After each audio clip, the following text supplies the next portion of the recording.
Hi, and welcome to Across the Desk. This week, we're going to talk about one of the Oklahoma U.S. Senate candidates, Joan Farr, and some of the far out policies and ideas she has for her candidacy for the U.S. Senate seat.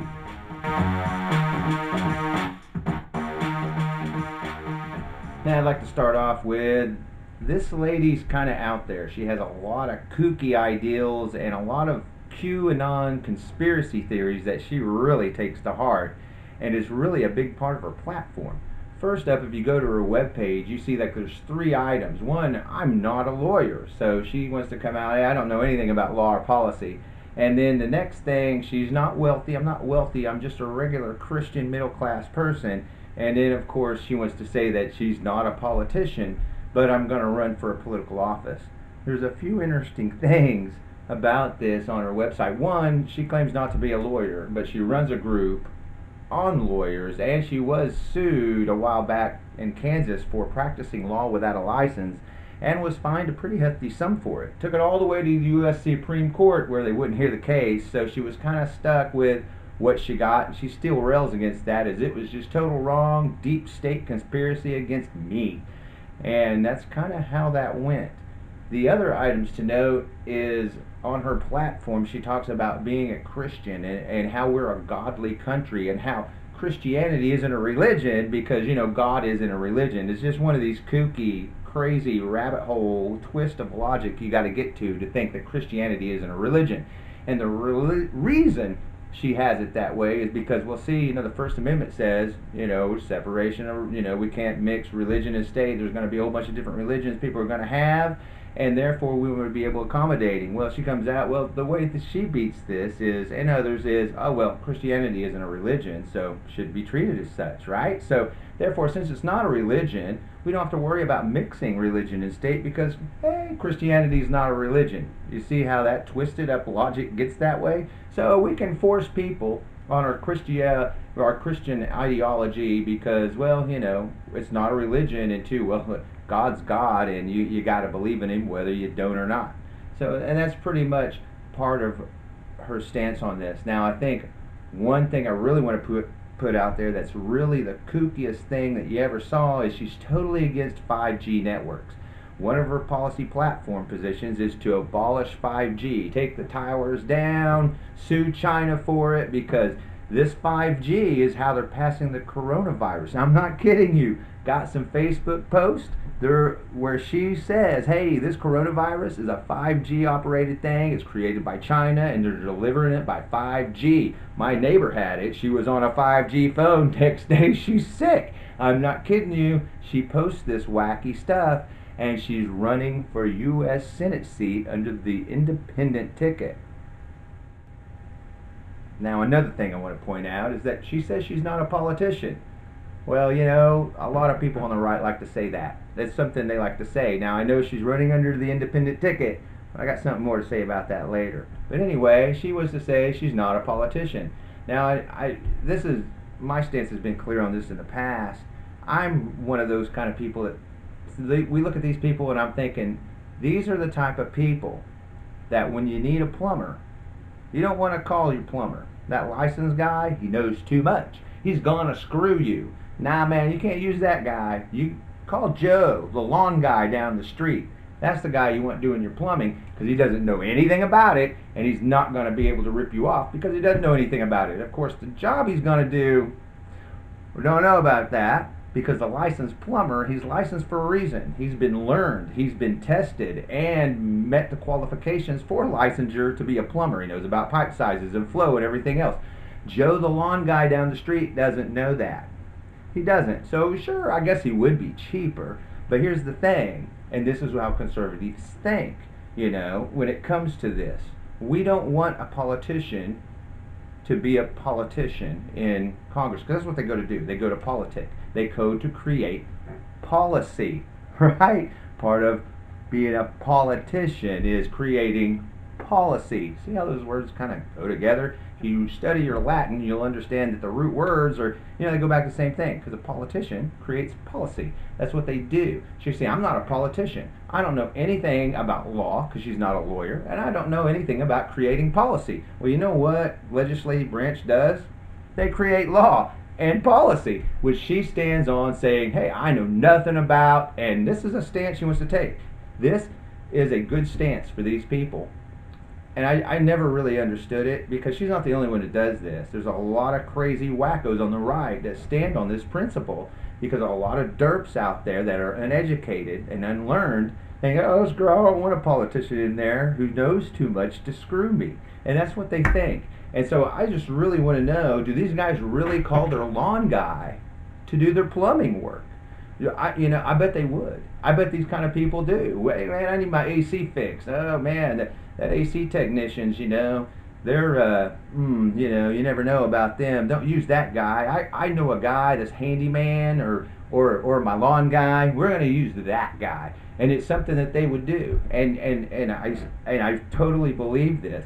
I think it's crazy. I think it's kooky. But this is something they totally stand on. And this is a hill that they're willing to die on, that I'm not a politician. I don't know anything about law or creating policy. So vote for me so I can go to Congress to create law and policy. And please, man, you got to check out her website where she has all these other issues. And it's not just the Chinese that are affecting you with the coronavirus through 5G. It's the deep state doing it too, because they want to get rid of all these people they disagree with. So that's what the coronavirus is.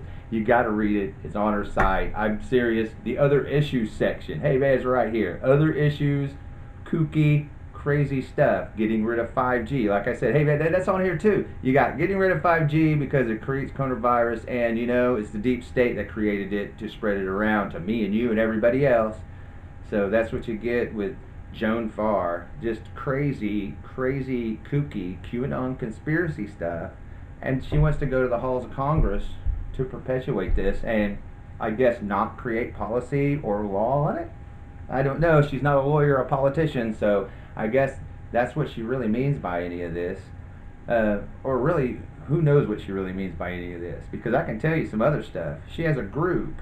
Hey man, find a good lawyer. It's kind of like one of these Angie's lists for lawyers, right? But really what it is, it's an extortion racket. Because what you do if you're a lawyer, you can get on our list if you pay her money. If you pay her money, she'll give you a good review and tell them that you're a good lawyer.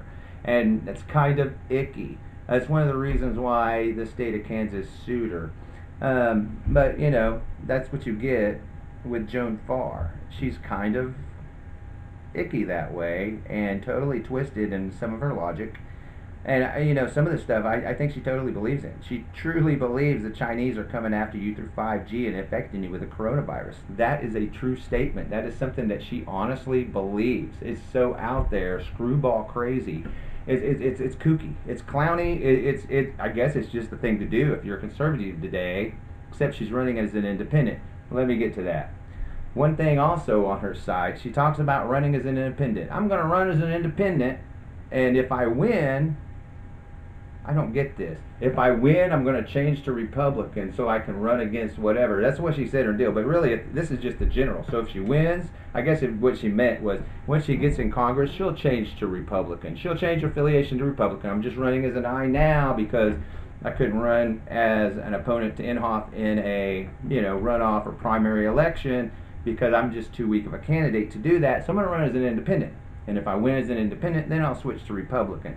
This is kind of this is what you typical get with Joan Farr. If you read about all her stuff, she's not what she appears to be. She's always putting on a facade or a facade in some point or another. I'm an independent. No, she's not really an independent. She's a Republican running as an independent.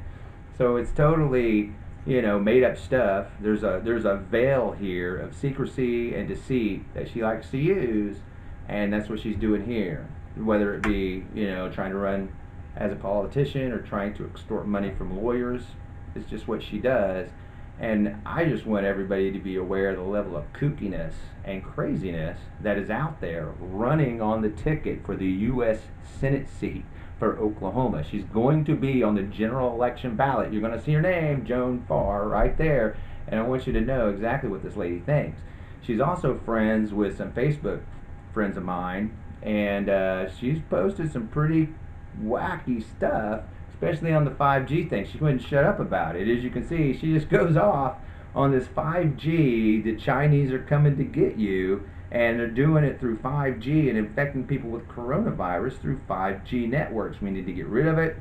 We need the federal government to come in and tell these private companies to get rid of this. Doesn't sound anything like conservatives, really. That's how they are today, though. A lot of conservatives are like that today because, Trump's like that.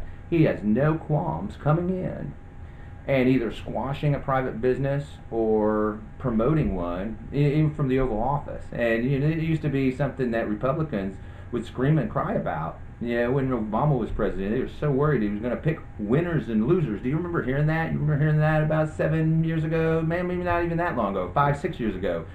Obama's going to pick winners and losers, and they were all chomping at their nails, wondering if he was going to do that, and how horrible of a person Obama was for even thinking it. Even though he might not even thought it and never did anything. But here we go. We got someone right now promoting products from the Oval Office. And ones that aren't from America at that. And then on Twitter, going after an American company that employs tens of thousands of people. But that's what you get with people like Joan who agree with this. They see that, so now they're in that camp. They can't get off that ship. They got to stay on it, and this is what you get. Typical stuff. People like Joan Farr.